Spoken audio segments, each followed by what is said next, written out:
Recently, the US side announced a policy statement regarding its position on maritime claims in the South China Sea and smeared China on many occasions. It is important that we list US false allegations vis-à-vis the facts to debunk the falsehoods and let people know the truth. Allegation: China did not officially declare the dotted line in the South China Sea until 2009.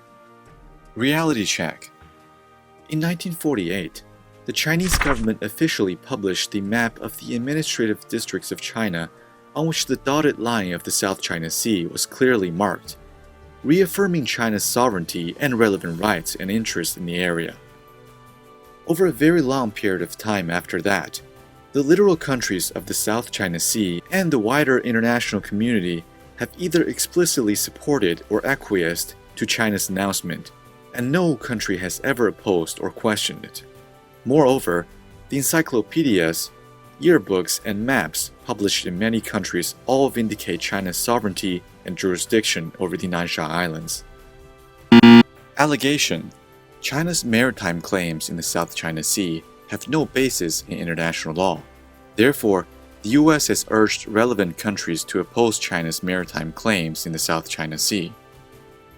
Reality check: Chinese people's activities in the South China Sea date back to more than 2,000 years ago. China is the first to discover, name, explore, and exploit the South China Sea islands and relevant waters, and the first to exercise sovereignty and jurisdiction over the islands and their adjacent waters continuously, peacefully, and effectively.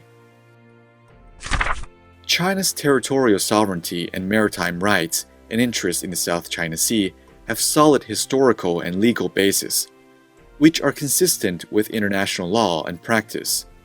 In 1946, in accordance with the Cairo Declaration and the Potsdam Proclamation, China recovered the Xisha and Nansha Islands, which had been invaded and illegally occupied by Japan. Allegation: any unilateral actions of China to exploit offshore resources across most of the South China Sea are unlawful. Reality check: China has indisputable sovereignty as well as sovereign rights and jurisdiction over the South China Sea islands and their adjacent waters.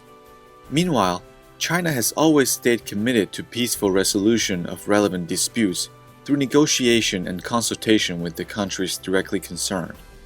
Before the disputes are settled, China is ready to pursue joint development with relevant countries while shelving disputes, so as to maintain peace and stability in the South China Sea and create conditions for the final resolution of the disputes. Allegation: the arbitral tribunal constituted under the United Nations Convention on the Law of the Sea, or UNCLOS, rejected China's maritime claims in the South China Sea. Reality check: the arbitral tribunal violated the principle of state consent by expanding its power to exercise jurisdiction over disputes between China and the Philippines on territorial sovereignty and maritime delimitation.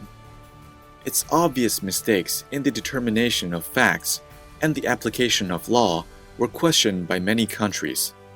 The most important thing is that the constitution of the tribunal was inconsistent with international law. It was born a mistake. The trial process was horse trading, as the tribunal was paid to handle the case. The US, a country that has not ratified the UNCLOS, keeps accusing China of violating the UNCLOS. That's hypocritical and domineering. Allegation: the US and its allies allege that they have to maintain the freedom of navigation and overflight in the area. Reality check: China is committed to upholding the freedom of navigation and overflight enjoyed by all states under international law. However, freedom of navigation is by no means a license to do whatever one wants. No one should seek hegemony of navigation under the pretext of freedom of navigation and overflight. Over the years, China has worked with ASEAN countries to ensure unimpeded access to and safety of the sea lines of communication in the South China Sea and made significant contributions to this collective endeavor. Allegation: China treats the South China Sea as its maritime empire. Reality check: the South China Sea is a bridge of communication and a bond of peace, friendship, cooperation, and development between China and its neighbors. China upholds the vision of building a community with a shared future for mankind. In an effort to develop amicable relations and partnerships with neighboring countries, China pursues a neighborhood diplomacy concept featuring amity, sincerity, mutual benefit, and inclusiveness. China is a staunch force for advancing cooperation and development in the South China Sea. It is the US, not China, that takes a predatory worldview. The so-called empire title fits the US best. Allegation: the US and its allies reject any push by China to impose might makes right in the South China Sea or the wider region.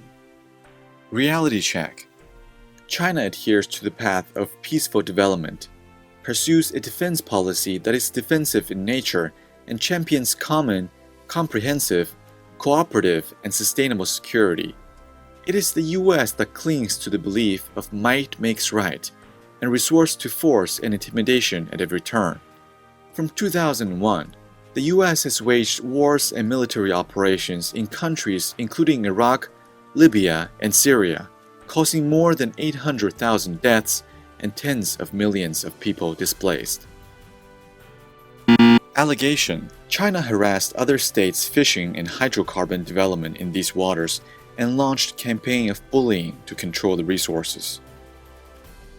Reality check: China is the only country that has implemented a long-standing policy for a large-scale summer fishing moratorium in the South China Sea, making major contributions to the conservation of fishery resources.